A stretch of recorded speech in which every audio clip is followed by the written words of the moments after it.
إن الحمد لله نحمده ونستعينه ونستغفره ونعوذ بالله من شرور أنفسنا ومن سيئات أعمالنا. من يهده الله فلا مضل له ومن يضلل فلا هادي له. وأشهد أن لا إله إلا الله وحده لا شريك له وأشهد أن محمدا عبده ورسوله. أما بعد فإن خير الحديث كتاب الله وخير الهدي هدي محمد صلى الله عليه وسلم وشر الأمور محدثاتها وكل محدثة بدعة وكل بدعة ضلالة وكل ضلالة في النار. فأعوذ بالله من الشيطان الرجيم. بسم الله الرحمن الرحيم. يا أيها الذين آمنوا اتقوا الله حق تقاته ولا تموتن إلا وأنتم مسلمون. يا أيها الناس اتقوا ربكم الذي خلقكم من نفس واحدة وخلق منها زوجها وبث منهما رجالا كثيرا ونساء واتقوا الله الذي تساءلون به والأرحام إن الله كان عليكم رقيبا. يا أيها الذين آمنوا اتقوا الله وقولوا قولا سديدا يصلح لكم أعمالكم ويغفر لكم ذنوبكم ومن يطع الله ورسوله فقد فاز فوزا عظيما. وقال تعالى في موضع آخر وأنفقوا مما رزقناكم من قبل أن يأتي أحدكم الموت فيقول رب لولا أخرتني إلى أجل قريب فأصدق وأكن من الصالحين ولن يؤخر الله نفسا إذا جاء أجلها والله خبير بما تعملون. అనంత కరుణామయుడు, అపార కృపాశీలుడు, పాలకుడు, పోషకుడు, తీర్పు దినానికి యజమాని, సర్వలోకాల సృష్టికర్త అయిన అల్లాహ్ సుబ్హానహు వ తఆలా పేరుతో ప్రారంభిస్తున్నాను. సకల స్తోత్రాలు, సమస్త పొగడతలన్నీ అల్లాహ్కు మాత్రమే శోభిస్తాయి. అల్లాహ్ యొక్క శాంతి శుభాలు మన మహానీయ మహాప్రవక్త సల్లల్లాహు అలైహి వసల్లంపై, వారి సహచరులపై, వారి కుటుంబీకులపై కురియుగాక. ఆమీన్. ప్రియ సోదర సోదరిమల్లారా, గడిచిన కొన్ని వారాల్లో మనము ఎన్నో విషాదాలు చూసాము, ఎన్నో జరిగిన విషాదానికి దర్శన చేశాం. ఎన్నో సంఘటనలు జరిగాయి, ఎన్నో యాక్సిడెంట్లు జరిగాయి. జరిగిన 10 రోజుల్లో పెద్ద ట్రాజెడీ, యాక్సిడెంట్ ఏదైనా మన ముందు జరిగిందంటే అది అహ్మదాబాద్ ఎయిర్పోర్ట్ నుండి ఎయిర్ ఇండియా ఏరోప్లేన్ విషాదం. అక్కడి నుంచి ఆకాశంలో ఎగిరిన 30 సెకండ్లోనే దాదాపు 270 మంది మరణించారు. కేవలం 30 సెకండ్స్లో 270 మెంబర్స్ డెత్ అయిపోయింది. ఎవరు ఊహించలేని ఈ ట్రాజెడీ, ఈ సంఘటన, ఈ విషాదం జరిగింది. అయితే ఇలాంటి ట్రాజెడీ, యాక్సిడెంట్, విషాదం, దుర్ఘటన, సంఘటన ద్వారా మనకి ఏం తెలుస్తుంది? ఎలాంటి గుణపాఠం మనం నేర్చుకోవాలి? అల్లాహ్ సుబ్హానహు వ తఆలా ఇలాంటి విషాదాల ద్వారా, ఓ ప్రజల్లారా, మీరు నిర్లక్ష్యంగా జీవితాన్ని గడపకండి, మీకు ఒక లక్ష్యం ఉన్నది, ఆ లక్ష్యాన్ని నిమిత్తం తయారీ చేసుకోండి అని అల్లాహ్ సుబ్హానహు వ తఆలా మనకి హెచ్చరిస్తున్నాడు, అవకాశం కల్పిస్తున్నాడు. ఏ విధంగానైతే 30 సెకండ్లోనే 270 మంది సమాధిలోకి చేరుకున్నారో, మట్టిలోకి కలిసిపోయారో, వారి శరీరం బూడిద అయిపోయిందో, ఒకరోజు మీకు మరణం రాబోతుంది. ఒకరోజు మీరు కూడా మరణించాల్సిందే. అయితే మరణాంతర జీవితం కోసం మీరు తయారీ చేసుకోండి అని అల్లాహ్ సుబ్హానహు వ తఆలా మాకు అవకాశం కల్పించి ఉన్నాడు. సోదర మహర్షులారా, చావు అనేది తిరుగులేని వాస్తవం.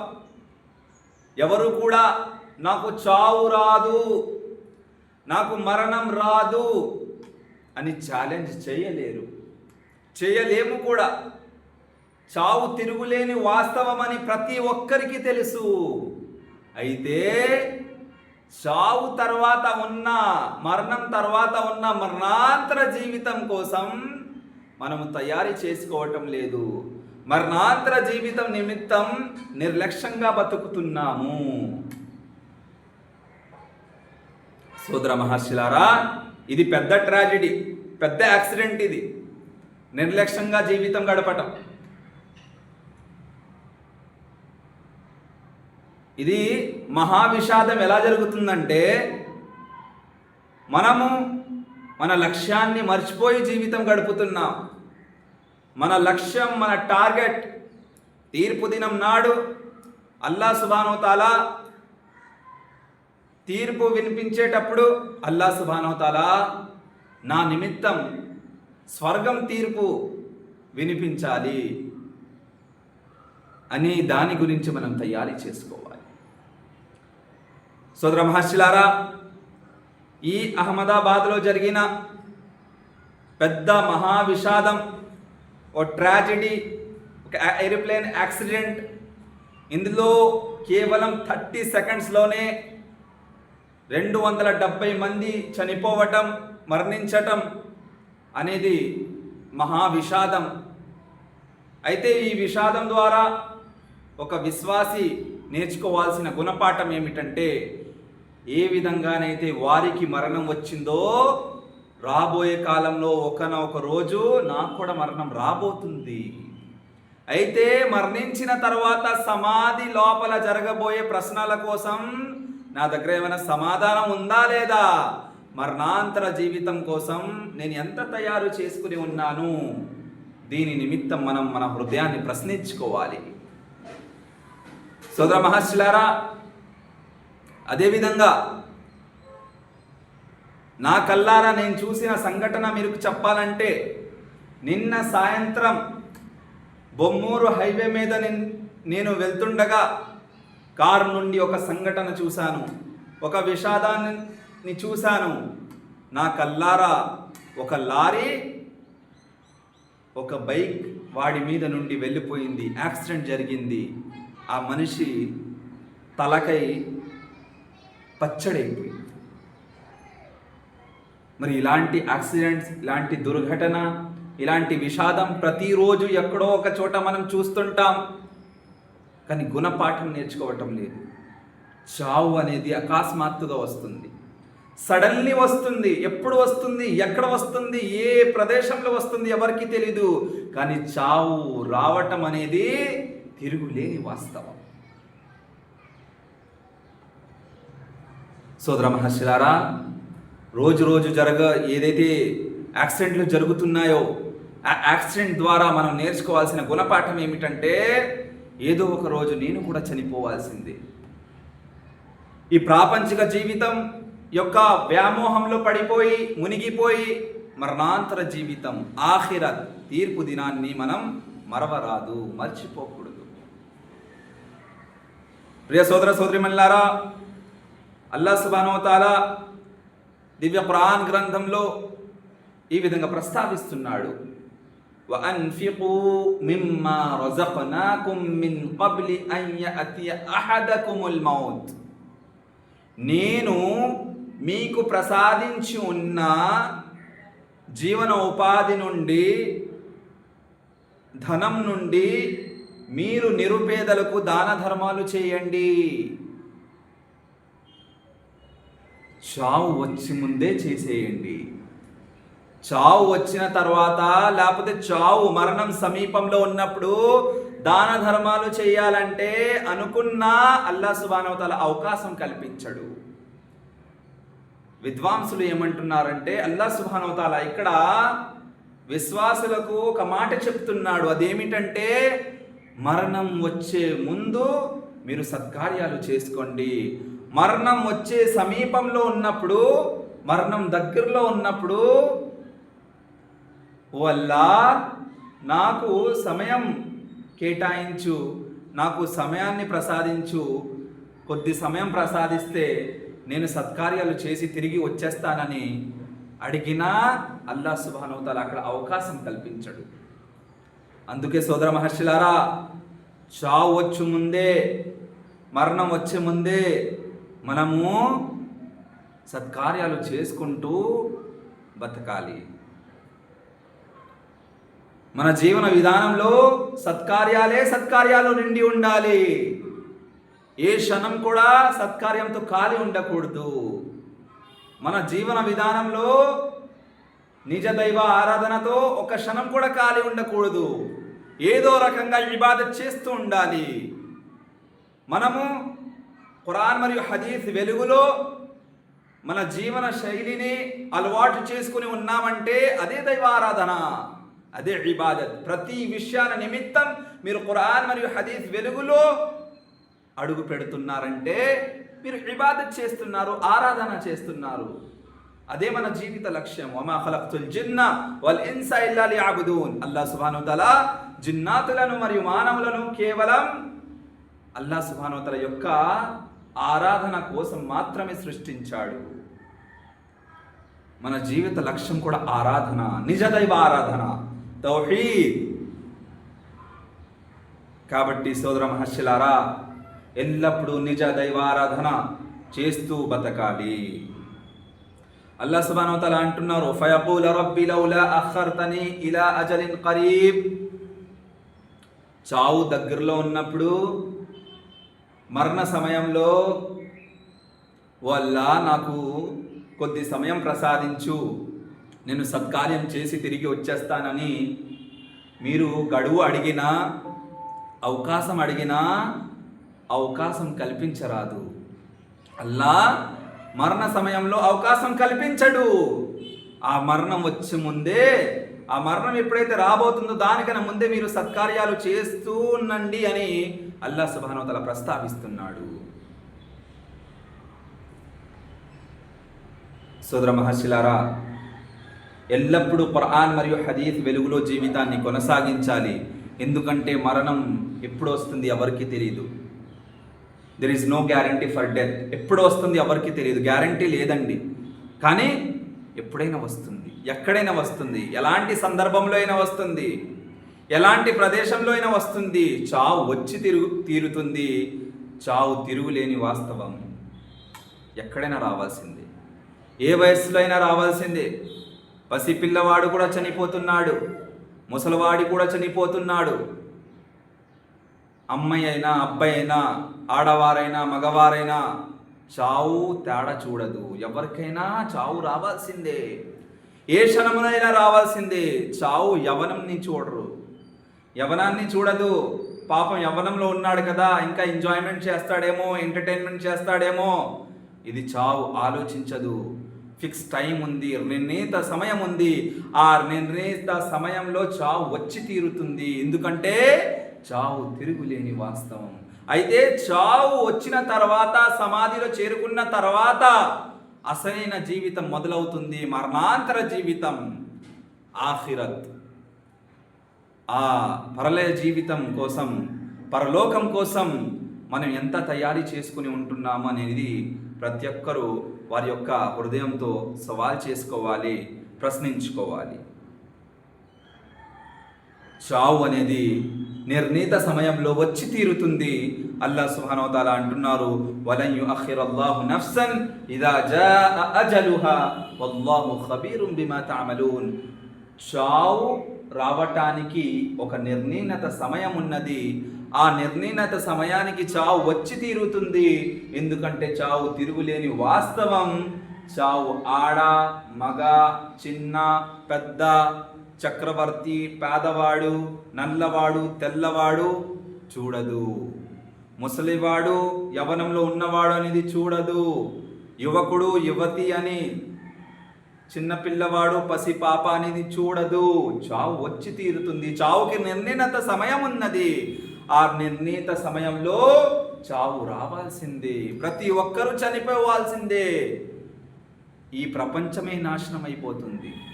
ఈ ప్రపంచంలో ఉన్న ప్రతి సృష్టి ఒక్కో రోజు నాశనం అయిపోవాల్సిందే. సోదర మహర్షులారా, అల్లాహ్ సుబ్హానహు వ తఆలా అంటున్నారు, అల్లాహు ఖబీరుం బిమా తఅమలూన్. ఓ ప్రజల్లారా, ఓ మానవులారా, ఓ విశ్వాసులారా, మీరు చేసే ప్రతి విషయాన్ని నిమిత్తం నా దగ్గర జ్ఞానం ఉన్నది. మీరు ఏం చేస్తున్నారో నేను చూస్తున్నాను. అయితే అల్లాహ్ సుబ్హానహు వ తఆలా చూస్తున్నాడంటే వదిలేస్తాడా? వదలడు. ప్రతి విషయాన్ని నిమిత్తం అల్లాహ్ సుబ్హానహు వ తఆలా తీర్పు దినన్నాడు ప్రశ్నిస్తాడు. మనం చేసి ఉన్న మంచి పనో చెడో పనో అల్లాహ్కు తెలుస్తుంది. మనం ఏదైనా పని పబ్లిక్లీ చేస్తున్నామా, ప్రైవసీలో చేస్తున్నామా, బహిరంగ చేస్తున్నామా, ఎవరు తెలియకుండా ప్రైవసీలో చేస్తున్నామా, అన్నీ అల్లాహ్ సుబ్హానహు వ తఆలాకి తెలుసు.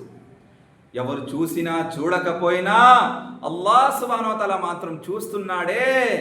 ఆ ఆలోచనతో మనము తఖ్వా, దైవ భీతితో జీవితాన్ని కొనసాగించాలి. అప్పుడు మనము పాపాల యొక్క దరిదాపుల నుండి దూరంగా ఉంటాం.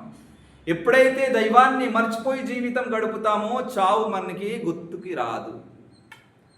మరణాంతర జీవితం గుర్తుకి రాదు. సమాధి గుర్తుకి రాదు. దైవం గుర్తుంటేనే ఇవన్నీ గుర్తొస్తాయి. మనము దైవాన్ని మర్చిపోయి జీవితం గడుపుతున్నాం. సోదర మహర్షులారా, దైవారాధన చేస్తూ జీవితం గడిపితే చావు గుర్తు వస్తుంది, సమాధి కూడా గుర్తొస్తుంది, మరణాంతర జీవితం కూడా గుర్తొస్తుంది. గుర్తొచ్చిన తర్వాత దాంట్లో జరగబోయే ప్రశ్నల కోసం తయారీ కూడా చేస్తాము. దైవభక్తితో జీవితాన్ని కొనసాగిస్తాము. దైవాన్ని మర్చిపోతే దైవభక్తితో జీవితాన్ని కొనసాగించటం చాలా కష్టం. సోదర మహర్షులారా, అదేవిధంగా చావుకి, మరణానికి నిర్ణీత స్థలం కూడా ఉన్నది. ఆ ఫిక్స్డ్ ప్లేస్లోనే చావు వచ్చి తీరుతుంది. అది ఎక్కడైనా కావచ్చు. ఇంట్లో అయినా, ఇంటి బయట అయినా, మార్కెట్లో అయినా, షాపింగ్ మాల్లో అయినా, థియేటర్లో అయినా, ప్రయాణిస్తూ ఉన్నా, ట్రావెలింగ్లో అయినా, ఆడుతూ పాడుతూ ఉన్నా, తింటూ ఉన్నా, తాగుతూ ఉన్నా, ఎలాంటి క్షణంలో అయినా, ఏ సందర్భంలో అయినా, ఏ ప్రదేశంలో అయినా చావు వచ్చి తీరుతుంది. అయితే చావు వచ్చే సమయంలో మన పరిస్థితి ఏమిటి? మరణించిన తర్వాత సమాధిలో మన పరిస్థితి ఏమిటి? సమాధిలో జరగబోయే ప్రశ్నలకు సమాధానం నా దగ్గర ఉందా లేదా? తీర్పు దినం నాడు అల్లాహ్ సుబ్హానహు వ తఆలా సమక్షంలో అల్లాహ్ సుబ్హానహు వ తఆలా నా జీవితాన్ని నిమిత్తం ప్రశ్నించేటప్పుడు నా దగ్గర సమాధానం ఉందా లేదా, దానికోసం నేను తయారు చేసి ఉన్నానా లేదా అని ప్రశ్నించుకోవాలి. సోదర మహర్షులారా, చావుకి కూడా నిర్ణీత స్థలం కూడా ఉన్నది. ఫిక్స్డ్ ప్లేస్ ఉంది. ఆ ప్లేస్లో చావు వచ్చి తీరుతుంది. ఎందుకంటే చావు అనేది తిరుగులేని వాస్తవం. వమా తద్రీ నఫ్సుం బి అయ్యి అర్దిన్ తమూత్. మనిషి, మానవుడు ఎక్కడ చనిపోబోతున్నాడు ఆ విషయం మానవుడికి తెలీదు. అల్లాహ్ సుబ్హానహు వ తఆలాకి మాత్రమే తెలుసు. ఇది గైబ్ విషయం, అగోచరమైన విషయం. ఇది అల్లాహ్ సుబ్హానహు వ తఆలాకి మాత్రమే తెలుసు మనం ఎక్కడ చనిపోబోతున్నాం అనేది, మనం ఎక్కడ మరణించబోతున్నాం అనే విషయం అల్లాహ్ సుబ్హానహు వ తఆలాకి మాత్రమే తెలుసు. ఎవడు కూడా ఛాలెంజ్ చేయలేడు. నేను ఫలానా చోట, ఫలానా స్థలంలో, ఫలానా ప్రదేశంలో చనిపోబోతున్నానని, మరణించబోతున్నానని ఎవడు ఛాలెంజ్ చేయలేడు. కానీ నేను మరణిస్తానని ప్రతి ఒక్కరికి తెలుసు. ఈ వాస్తవం తెలిసినప్పటికీ నిర్లక్ష్యంగా జీవితం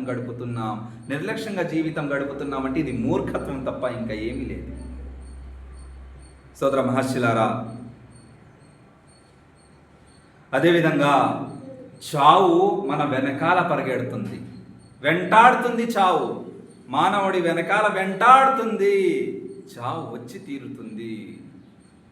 కుల్ ఇన్నల్ మౌతల్లది తఫిర్రూన మిన్హు ఫఇన్నహు ములాకీకుం థుమ్మ తురద్దూన ఇలా ఆలిమిల్ గైబి వశ్షహాద ఫయునబ్బిఉకుం బిమా కుంతుం తఅమలూన్. ఓ ప్రవక్త, మీరు వారికి చెప్పండి, చావు అనేది మానవుడి వెంటాడుతుంది, వెనకాల పరిగెడుతుంది. ఒకరోజు మరణం ఉన్నది.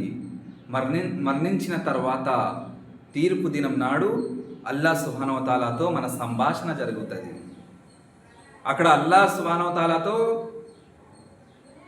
కలుసుకోవాలి. అల్లాహ్ ఎదురవుతాడు, అల్లాహ్ మమ్మల్ని చూస్తాడు, ప్రశ్నిస్తాడు. అల్లాహ్ సుబ్హానహు వ తఆలా ప్రైవసీలో ఉన్న విషయాన్ని కూడా తెలిసినవాడు, పబ్లిక్లో పెట్టి ఉన్న విషయాన్ని కూడా ఉన్నవాడు. అదేవిధంగా ఫయునబ్బిఉకుం బిమా కుంతుం తఅమలూన్. అల్లాహ్ సుబ్హానహు వ తఆలా తీర్పు దినం నాడు మీరు చేసి ఉన్న ప్రతి విషయాల నిమిత్తం అందరికీ తెలియపరుస్తాడు, అందరికీ తెలియజేస్తాడు. ఫలానా వ్యక్తి ఫలానా సమయంలో, ఫలానా సందర్భంలో, ఫలానా స్థలంలో ఈ పనులు చేసేవాడు, ప్రైవసీలో ఈ పనులు చేసేవాడు మీకు తెలీదు. సమాజంలో మాత్రం మంచి సత్కార్యం చేస్తూ బతికేవాడు, పబ్లిక్లీ అందరి ముందు మంచివాడిగా ఉండేవాడు. ఎప్పుడైతే ప్రైవసీలో వెళ్ళేవాడు, సొంత గదిలో వెళ్ళేవాడు, గదిలో వెళ్ళిన తర్వాత ఇన్ని మహాపాపాలు చేసేవాడు, ప్రైవసీలో ఇన్ని మహాపాపాలు చేసేవాడు అని అల్లాహ్ సుబ్హానహు వ తఆలా అంత పిక్చర్ చూపిస్తాడు ఆ రోజు. సోదర మహర్షులారా, తీర్పు దినం నాడు హషర్ అనే మైదానంలో అల్లాహ్ సుబ్హానహు వ తఆలా మాకు జమా చేసిన తర్వాత, అక్కడ పిలిచిన తర్వాత అల్లాహ్ సమక్షంలో మన జీవితాన్ని నిమిత్తం అల్లాహ్ సుబ్హానహు వ తఆలా మనకు ప్రశ్నించేటప్పుడు మనం ఏం సమాధానం ఇస్తామనేది దాని నిమిత్తం మనము సవాలు విసురుకొని తయారు చేసుకుంటూ జీవితం గడపాలి. సోదర మహర్షులారా, అయితే మరణం అనేది ఎల్లప్పుడూ మనకి జ్ఞాపకం ఉండాలి. మరణాన్ని జ్ఞాపకంలో పెట్టుకోవాలంటే దైవం గుర్తుకు రావాలి. దైవాన్ని మర్చిపోతే మరణం గుర్తుకి రాదు, దైవాన్ని మర్చిపోతే ఆఖిరత్ గుర్తుకి రాదు, దైవాన్ని మర్చిపోతే తీర్పు దినం గుర్తుకి రాదు.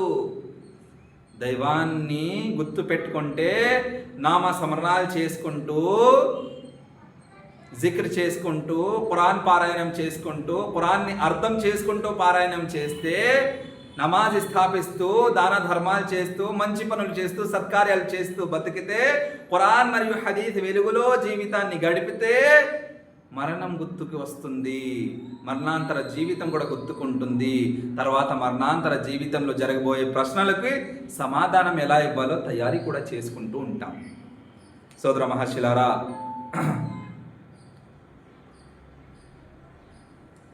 మహాప్రవక్త సల్లల్లాహు అలైహి వసల్లం ఈ విధంగా ప్రశ్నించారు,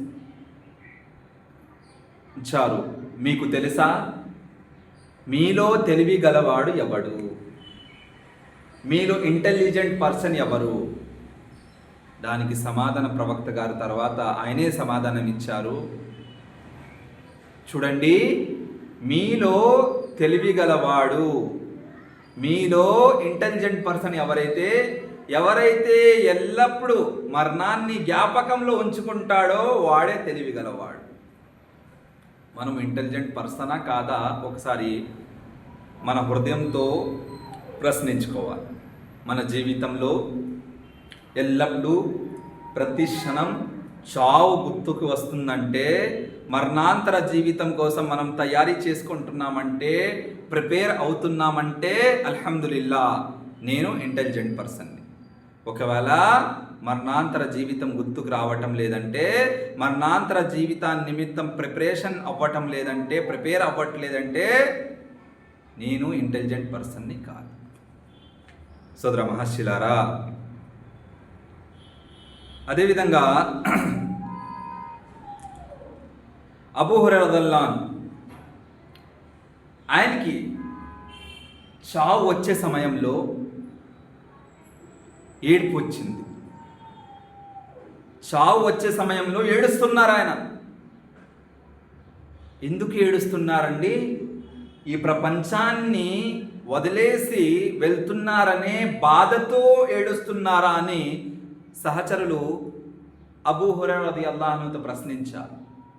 అప్పుడు అబూ హురైరా రదియల్లాహు అన్హు ఏమన్నారంటే, అయ్యా, ఈ ప్రపంచాన్ని, ప్రాపంచిక విషయాన్ని, ప్రాపంచిక వస్తువులను వదిలేసి వెళ్ళిపోతున్నానని ఏడవటం లేదు, నాకు ఆ బాధ లేదు. మరణాంతర జీవితం, ఈ జీవితంలో ప్రయాణం చేయడం చాలా కష్టం, చాలా దూరం ఉన్న ప్రయాణం ఇది, చాలా లాంగ్ డిస్టెన్స్లో ఉన్న ట్రావెలింగ్ ఇది. అయితే ఇందులో ట్రావెలింగ్ చేయాలంటే, ప్రయాణం చేయాలంటే నా దగ్గర ఏర్పాట్లు లేరు, సరైన ఏర్పాటు లేదు, సత్కార్యం తక్కువైపోతుందేమో అని భయపడుతున్నాను. ఈ మరణాంతర జీవితం, పరలోక జీవితంలో అల్లాహ్ సుబ్హానహు వ తఆలా హషర్ మైదానంలో ప్రశ్నించేటప్పుడు ఆ సందర్భంలో నేను స్వర్గానికి చేరుకుంటానా లేకపోతే నరకానికి పోతానా అనే విషయాన్ని గుర్తు చేసుకుని ఏడుస్తున్నాను. అల్లాహు అక్బర్. సోదర మహర్షిలారా, ఇక్కడ ఆలోచించాల్సిన విషయం ఏమిటంటే, అబూ హురైరా రదియల్లాహు అన్హు ఈయన ఎవరంటే హదీస్ ని ఎక్కువగా ఉల్లేఖించిన వ్యక్తి. ఎక్కువ సంఖ్యలో ఎవరైనా హదీసులని ఉల్లేఖించి ఉన్నారంటే ఈయన అబూ హురైరా రదియల్లాహు అన్హు.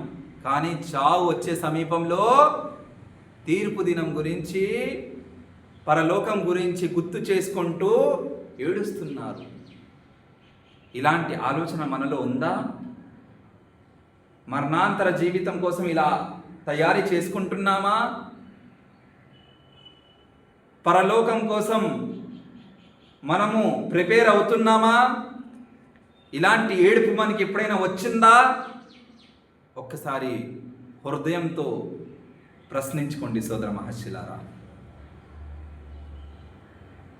చివరి మాట, అసలైన మాట, కుల్లు నఫ్సిన్ దాఇఖతుల్ మౌత్ వ ఇన్నమా తువఫౌన ఉజూరకుం యౌమల్ ఖియామహ్ ఫమన్ జుహ్జిహ అనిన్ నారి వ ఉద్ఖిలల్ జన్నత ఫఖద్ ఫాజ్ వమల్ హయాతుద్ దునియా ఇల్లా మతాఉల్ గురూర్. ప్రతి జీవికి ప్రాణం రావాల్సిందే, మరణం రావాల్సిందే, ప్రాణం పోవాల్సిందే. మరణం అనేది తిరుగులేని వాస్తవం. మరణం వచ్చి తీరుతుంది. ప్రతి ప్రాణి మరణం యొక్క రుచి చూడవలసిందే. అల్లాహ్ సుబ్హానహు వ తఆలా మరణించిన తర్వాత తీర్పు దినం నాడు మీరు చేసి ఉన్న సత్కార్యాల నిమిత్తం, పాపాల నిమిత్తం ప్రతిఫలం ప్రసాదిస్తాడు. ఎంతైతే మీరు సత్కార్యాలు చేసి ఉంటారో దానికి ప్రతిఫలం ప్రసాదిస్తాడు. పాపాలు చేసి ఉంటే దానికి శిక్షలు వహిస్తాడు. అల్లాహ్ సుబ్హానహు వ తఆలా అక్కడ ఎలాంటి అన్యాయం చేయడు. న్యాయవాది అల్లాహ్ సుబ్హానహు వ తఆలా, న్యాయం చేసేవాడు అల్లాహ్ సుబ్హానహు వ తఆలా. మీరు ఎంతైతే సత్కార్యం చేసి ఉంటారో దానికి బదులుగా మీకు ప్రతిఫలం ఇవ్వడం జరుగుతుంది. అదేవిధంగా మీరు ఏవైనా పాపాలు చేసి ఉంటే దాని నిమిత్తం మీకు శిక్షలు వహించడం జరుగుతుంది. సోదర మహర్షిలారా, అల్లాహ్ సుబ్హానహు వ తఆలా అంటున్నారు, తీర్పు దినం నాడు ఎవరైతే తనకు తాను నరకాగ్ని శిక్ష నుండి కాపాడుకునే విషయంలో సాఫల్యం పొందారో, రక్షించుకున్నారో, అలాంటి వారు మాత్రమే సాఫల్యం పొందినవారు. అలాంటి వారే అసలైన సాఫల్యం పొందినవారు. వమల్ హయాతుద్ దునియా ఇల్లా మతాఉల్ గురూర్. ఈ ప్రాపంచిక జీవితం అనేది ఒక మాయాజాలపు వస్తువు మాత్రమే. ఈ మాయాజాలపు వస్తువులో చిక్కుకుపోకండి, ఇందులో మునిగిపోకండి. శాశ్వతమైన జీవితం మరణాంతర జీవితం. ఈ పరలోక జీవితం మరణాంతర జీవితం. ఈ ప్రాపంచిక జీవితం అనేది తాత్కాలిక జీవితం, పర్మనెంట్ జీవితం కాదు, టెంపరీ జీవితం. పర్మనెంట్ జీవితం, పర్మనెంట్ లైఫ్, పరలోక జీవితం. ఆ పరలోక జీవితం కోసం తయారు చేసుకోండి. ఆ పరలోక జీవితం కోసం మీరు ప్రిపేర్ అయిపోండి. మరణం అకస్మాత్తుగా వస్తుంది, సడన్లీ వస్తుంది, ఎప్పుడైనా వస్తుంది, ఎక్కడైనా వస్తుంది. మరణం చెప్పి రాదు, కానీ మరణం తిరుగులేని వాస్తవం. ప్రతి ఒక్కరికి ఏదో క్షణంలో, ఏదో సందర్భంలో, ఏదో స్థలంలో మరణం రాబోతుంది. ఆ మరణం వచ్చిన తర్వాత జరగబోయే ప్రశ్నలకు, సమాధిలో జరగబోయే ప్రశ్నలకు, తీర్పు దినంలో జరగబోయే ప్రశ్నలకు మన దగ్గర సమాధానం ఉందా లేదా, మనం దాని గురించి ఆలోచిస్తూ తయారు చేసుకుంటూ ప్రిపేర్ అవుతూ ఉండాలి సోదర మహాశిలారా. చివరిలో అల్లాహ్తో దుఆ ఏమనగా, అల్లాహ్ సుబ్హానహు వ తఆలా మనందరినీ ఇన్నైతే మనం నిదర్శనాలు చూపిస్తున్నాడు. అల్లాహ్ సుబ్హానహు వ తఆలా ఇన్ని విషాదాలు జరుగుతున్నాయి, ఇన్ని సంఘటనలు జరుగుతున్నాయి. రోజు ఏదో యాక్సిడెంట్ చూస్తుంటాం, లేకపోతే ఆ యాక్సిడెంట్ గురించి వింటుంటాం, న్యూస్ పేపర్లో చదువుతాం, అదేవిధంగా న్యూస్ ఛానల్లో వింటుంటాం, కానీ గుణపాఠం నేర్చుకోవటం లేదు. నిర్లక్ష్యంగా జీవితం గడుపుతున్నాం. చివరిలో అల్లాహ్తో దుఆ ఏమనగా, ఓ అల్లాహ్ మాకు ఎల్లప్పుడూ మరణాంతర జీవితం కోసం ప్రయత్నం చేసుకుంటూ, దానికోసం తయారీ చేసుకుంటూ ఖురాన్ మరియు హదీత్ వెలుగులో జీవితాన్ని కొనసాగించే సౌభాగ్యాన్ని ప్రసాదించుగాక. ఎవరైతే ఆపదలో బాధలో చిక్కుకుని ఉన్నారో, ఆపదలో చిక్కుకుని బాధతో బాధపడుతున్నారో, అలాంటి వారి ఆపదలను త్వరగా తొలగించు అల్లాహ్.